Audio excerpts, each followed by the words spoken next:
William's boots echoed against the crystalline floor of the Arctuvian throne room, each step sending prismatic light dancing across walls that seemed carved from frozen starlight.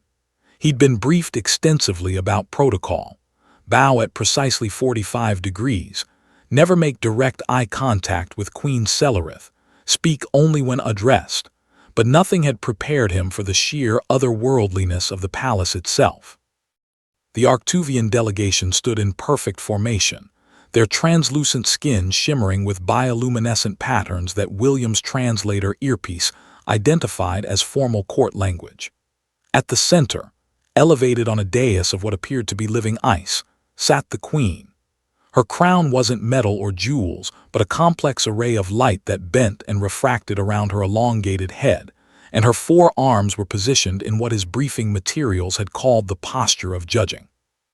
Ambassador William Chen of Earth, the queen's voice resonated through the chamber, somehow both melodious and terrifying. You come seeking trade agreements, you come seeking peace, but your species has much to answer for. William swallowed hard.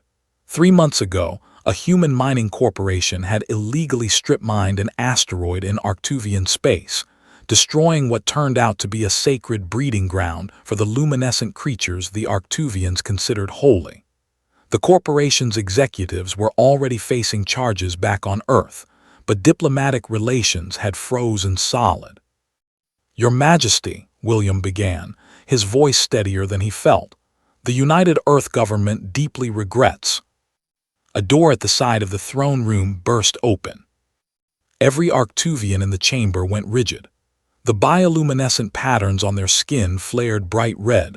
Alarm, his translator informed him, and a collective gasp rippled through the assembled court.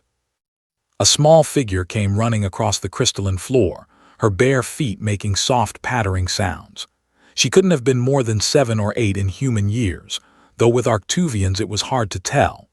Her skin held the same translucent quality as the adults, but with an opalescent shimmer that suggested youth. Unlike the formal robes of the court, she wore a simple tunic that sparkled with what looked like captured moonlight. Maya, Queen Celerith's voice cracked like thunder, return to your... But the child, Maya, apparently, had already reached William.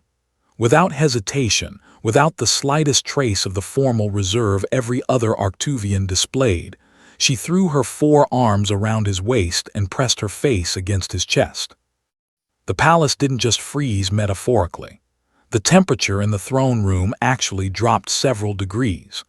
William could see his breath misting in the air as every single Arctuvian stared at the scene before them with expressions of absolute horror.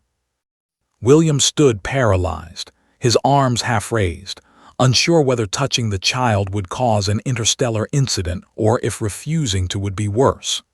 Through his suit, he could feel her trembling, not with fear but with what seemed like relief. You came back, Maya whispered, her voice muffled against his jacket. You came back like you promised. What? William looked helplessly at the queen, whose expression had shifted from anger to something far more complex, shock perhaps, mixed with what might have been recognition. Maya, the queen said, her voice now carefully controlled, release the human, immediately. No, the child's arms tightened. He saved me, he's my friend. A murmur ran through the court, the bioluminescent patterns on their skin shifting to colors William's translator couldn't identify. One of the queen's advisors leaned close to whisper something urgent. William's mind raced. He'd never been to Arctuvia before. This was his first diplomatic mission off Earth. There was no possible way he could have met this child, no promise he could have made. Unless... The asteroid, he said suddenly. 3 months ago, the mining incident. Queen Celerith's 4 eyes narrowed. Continue. I wasn't part of the mining operation, William said carefully, his hand now unconsciously resting on Maya's shoulder in what he hoped was a reassuring gesture. I was part of the environmental assessment team sent afterward. We were documenting the damage, trying to save what we could of the ecosystem. He looked down at the child still clinging to him. There was a ship, a small one damaged. It had drifted into the debris field. Maya pulled back slightly, looking up at him with eyes that held entire galaxies. "You found me. Everyone else wanted to leave, said it was too dangerous, but you went in anyway." The memories clicked into place. William had been in his survey pod when he detected the life signs. Against direct orders, he'd navigated through the unstable asteroid fragments to reach the damaged Arctuvian vessel. Inside, he'd found a small child, unconscious, her ship's life support failing. He'd brought her aboard his pod, stabilized her, and transferred her to the Arctuvian rescue ships that arrived shortly after. He'd never known who she was. The diplomatic crisis had erupted so quickly that his role in the rescue had been buried in the avalanche of accusations and counter-accusations. "I told her," Maya said to her mother, still holding onto William, "that the human with kind eyes would come back, that not all of them were like the ones who hurt the sacred grounds, but no one believed me." The queen rose slowly from her throne, descending the dais with a grace that seemed to defy gravity. Up close, William could see the intricate patterns of light flowing beneath her skin, a language of emotion far more complex than any words. "You saved my daughter's life," Queen Celerith said quietly. "You risked your own life, violated your superior's orders to save one Arctuvian child, yet you never claimed credit. You never used this act to leverage forgiveness for your species' crimes."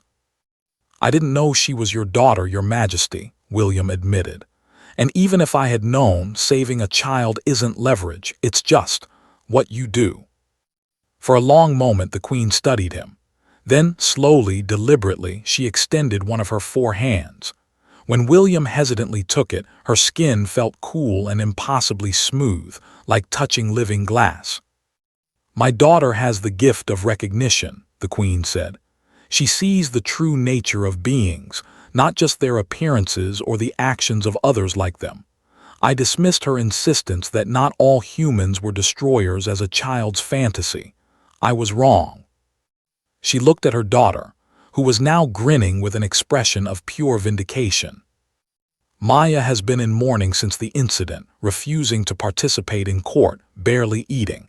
She said she was waiting for you to return to prove to us that humanity had worth." The queen's voice softened. "A queen does not easily admit error, Ambassador Chen, but I have erred gravely." William felt the weight of the moment settling around them. "Your Majesty, one human's actions shouldn't absolve all of humanity any more than one corporation's greed should condemn us all." "Wise words."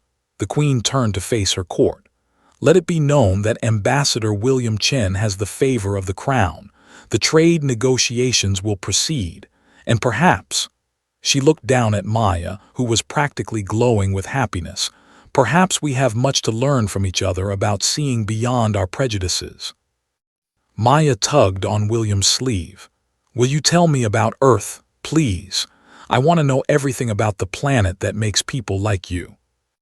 William laughed, the tension finally breaking. "I'd be honored, Princess Maya." As the court began to relax, their bioluminescent patterns shifting to warmer colors, William realized that sometimes the most important diplomatic breakthroughs came not from carefully prepared speeches or strategic negotiations, but from the simple, unexpected honesty of a child's embrace. The palace had frozen when Maya ran to him. But in that frozen moment, something else had happened. The ice between 2 species had begun, finally, to thaw. The end.